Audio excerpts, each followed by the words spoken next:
Preliminary reporting on the deal that President Joe Biden made with Republican House Speaker Kevin McCarthy on the debt ceiling indicate that Democrats are giving everything away and Republicans will get everything they want, including spending caps on government programs that help ordinary Americans, a continued increase in defense spending, and of course, a special project for Joe Manchin that has to do with a natural gas pipeline that would run through his state. Now, while objective people can look at the deal and look at the provisions and clearly understand that Republicans are getting everything they want, that's not what you're gonna hear from corporate media, including Joe Scarborough over at MSNBC. Here's what he had to say about it.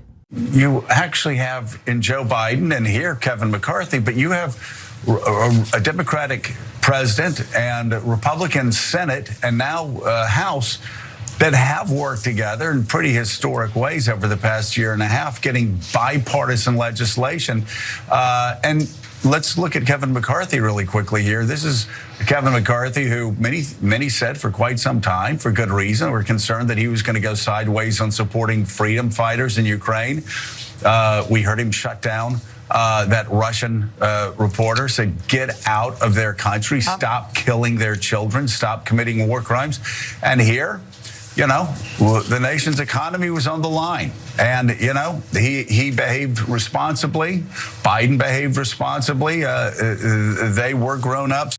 Now, to be fair to Joe Scarborough, who is a Republican and was a Republican when he was in elected office, he loves austerity and he loves spending cuts that impact ordinary Americans. He loves the idea of work requirements for people who are so needy that they need to rely on SNAP benefits, a whopping $6 a day in order to be able to feed themselves. So of course he looks at this deal and says, like, thank God the world economy and my precious stock portfolio isn't about to crash because they failed to reach a deal on the debt ceiling. But this obsession with bipartisanship is such a sham because it's never really about genuine compromise and bipartisanship. It's really about Democrats being good boys and girls and handing over all the cookies to their Republican counterparts. Okay, guys, the mainstream media your whole life, and every one of you will agree to this because it's obvious and it's not controversial, has told you that bipartisanship is a great thing. They celebrate bipartisanship every time it happens. You see it in the headlines. Amazing bipartisan deal.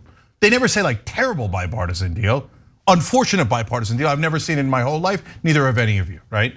But wait, why is bipartisan by definition a good thing? What if one side wanted to cut taxes by only for the rich by $1 trillion, and the other side wanted to cut it by $2 trillion? And they reached a bipartisan agreement to cut it, take it from the middle class and give $1.5 trillion to the rich. Bipartisan compromise. But wait, why is that a good thing?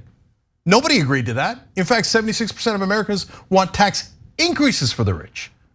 So why is bipartisan by definition good? It isn't. In fact, what if both sides are wrong? Then you're picking and I talk about this in my book, Justice is Coming. And guys, these things are so obvious, yet you've never heard it your whole life in the media. What if both sides are wrong? So now we're picking a neutral midpoint between two wrong sides and then celebrating it. No, the question is, objectively, what is good and what isn't? Well, how can you tell what's good? Well, one thing to do is you can look at the polling. Don't trust me, don't trust pundits, don't trust any of those guys. Just say, hey, what do the American people want? For example, 84% of Americans want paid family leave. Hey, is it in there? I mean, that's a big, 84% in a democracy. It's obviously in there, right? Oh, no, it's not. No, you never get what you want. Are the things that are in those provisions popular? No, none of them are popular. They don't want the anti-climate change stuff that's in there. They don't want the American people don't want the cuts. We can show you the polls on each one of them. They're doing a deeply unpopular bill, but the media turns it around and goes, it's beautiful. Yeah, exactly. It's wonderful because it's bipartisan. It's the power of propaganda. Bingo. And so if you have a one-sided pro-corporate media diet, you're going to have the impression that this was an excellent negotiation. Joe Biden's a real deal maker here, right? I mean, he's so incredible with how he was willing to work and compromise with Republicans, but understand that Republicans did not compromise with Democrats at all. Like, Again, everything that the GOP wanted, they got in the first round of negotiations. And now you have the more extreme elements of the Republican Party engaging in the theater, complaining about how they allegedly didn't get everything they want. Because after the first round of whatever happens in Congress happens this week, right, where they vote on it, if it doesn't get passed, well, then Democrats will turn around and give Republicans more cookies. Guaranteed. There's a 0% chance that this is the last deal. Biden will give them more. You can write it down in stone, okay? I've seen this movie 200 times. By the way, so is every reporter that lies in their coverage and goes, oh, wow, they have a deal, it's done. Oh, the Republicans are complaining about it. I guess it must be so good for Democrats. You goddamn liars. In fact, why don't we go to the next video? This is from the same segment that Joe Scarborough was commenting in. And in this portion of the segment, they talk about the disdain that the GOP has in regard to this deal. Let's watch. It does look like, I say this a little bit hesitantly because we don't know where it's headed, in the next 24 hours or 36 hours, that they will get to 218 to get this thing passed. Yeah, the House starts bringing it up today, vote tentatively slated for tomorrow. We're not quite sure when the Senate will take it up, probably the day or two after that. Whip operations in both parties feel pretty confident that they'll get there. To your point, yes, there are extremists on the right who have made it very clear they want nothing to do with this, and they're throwing bombs left and right on Twitter. Press conferences saying this is a disaster of a deal. It's a Democratic blank check was among the rhetoric used. I believe also turd sandwich was tossed about. And we've got some progressives on the left who are also expressing some concerns, saying that they don't like this bill either. But the White House sort of expected that would be the case. And look, before you comment on that, Cenk, I have to go to Pramila Jayapal, who's the head of the Progressive Caucus in the House. Her tepid response tells you everything you need to know about the lopsided power imbalance that we have in Congress right now when it comes to these issues. Let's watch. This is saying to poor people and people who are in need that we don't trust them. And the average amount of assistance for SNAP, for example, is $6 a day, Jake. I mean, we're talking about $6 a day. And I think it is really unfortunate that the president opened the door to this. And while at the end of the day, perhaps this will, because of the exemptions, perhaps it will be okay. I can't commit to that. I really don't know. Did you hear that last part? Yeah. Did you hear that last part? I did. Yeah, all right, so she says like, this is unacceptable. Okay, great, then no problem, don't accept it. Right. Why don't you just vote against it? Right. You're not gonna do that, are you, Jayapal? Because God forbid you should ever use your power. The progressives in Congress have given away all their power because they refuse to ever vote no. Whatever Biden says, they do. They all kneel, they all bow immediately. You just said it was unacceptable, so why are you accepting it? And you've been saying it's unacceptable the whole time. Every provision you said was unacceptable, but at the end, what are you gonna do, Pramila Jayapal? You're gonna accept it. And guys, look, the only way that they avoid the Republicans getting even more out of the deal, which Biden wants them to do, right? He wants there to be more drama, more et cetera, is that they're gonna get a couple of Republicans that are with McCarthy and a whole bunch of Democrats to vote together, right? So they're gonna need the progressives, and if they don't need the progressives, then the progressives will do a show of like huffing and puffing and vote no, full well knowing they don't need the votes, okay? Right, so that's how this theater is played. Real quick, so look, let's be fair. You're asking, well, what do you plan on doing, Pramila Jayapal? Well, this is all we know so far, and I don't think it's gonna extend any further than this. Progressive Caucus Chair Pramila Jayapal says the Congressional Progressive Caucus is taking a formal whip count. Ooh. They're doing a formal whip count, everyone, okay, to determine whether or not the CPC will take an official position on the debt ceiling bill. You're wondering if you should take a progressive position on them cutting $30 billion from the COVID funding relief, $20 billion from the IRS budget, giving Manchin the dirty pipeline deal, extending the energy deals, drilling all over the country and expediting it. Right. We get absolutely nothing. They cut spending, they pay go on executive action. We get literally nothing out of it. The Republicans get everything they wanted and then some out of it.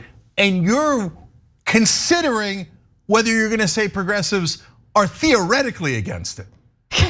Wow, I didn't know you were gonna be that tough, man. Woo. Hats off, hats off. Okay, and Joe Scarborough likes the deal. You know why? Because Joe Scarborough is a Republican. Yep. He's a former Republican congressman, but he never said he left the Republican Party. He just doesn't like Trump. By the way, he used to be great friends with Trump, including when the first time Trump was running for office. Joe Scarborough hasn't changed his positions. Right. He's a Republican, but MSNBC has gone so right wing that Republican looks at home at MSNBC. In Washington, a Republican is the idea of a liberal. Okay. I mean, the Democratic Party has now become the party of disaffected Republicans, right? 100%. Republicans who hate Trump, who are horrified at what the Republican Party has turned into. But understand that these are individuals who were Republicans under the George W. Bush administration. I became passionate about politics because I became politicized during Bush's administration.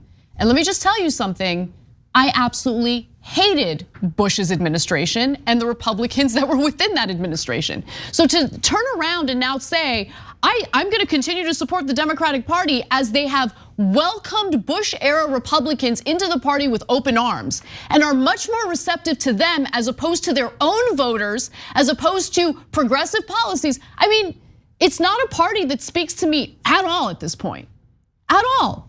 Yeah, the only thing they have going for them and the only thing they ever say is Republicans are worse. They hate LGBTQ people, they're passing terrible discriminatory laws. I know, but what have Democrats done in response to that? I know. They've done nothing in response to that or in response to anything, right? But people in Washington, aided and abetted by mainstream media, genuinely believe that Democrats doing absolutely nothing for their voters and constantly bragging about how they only gave the Republicans half of what they want every single time is some sort of like heroic action. It isn't.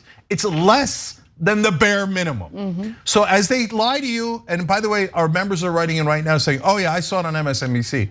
They're saying this is the greatest deal ever. This is an amazing compromise. This is wonderful, right? It's so reasonable.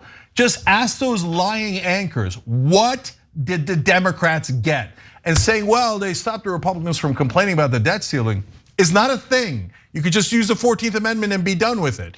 There's nothing they could do is just a grotesque lie after lie after lie as they give away the store to Republicans and the mainstream media cheers on and pretends that the Democrats are heroes. Yes, the Republicans are terrible. No, that does not mean the Democrats are angels and wonderful and actually fight back and win anything. All they ever do is give more and more to the Republicans. They have the same exact donors, which coincidentally also happen to be the advertisers for corporate media. Funny, they all get paid by the same people who just got yet another win in this deal, and they took it off of our hide, the average Americans, they redistributed that wealth, and all the people they fund just told you the wonderful little bedtime story about how it was a great bipartisan deal. And you should be really happy that they took your money and gave it to the rich again. Thanks for watching The Young Turks, really appreciate it. Another way to show support is through YouTube memberships. You'll get to interact with us more. There's live chat emojis, badges. You've got emojis of me, Anna, John, JR. So those are super fun. But you also get playback of our exclusive member-only shows and specials right after they air. So all of that, all you gotta do is click that join button right underneath the video. Thank you.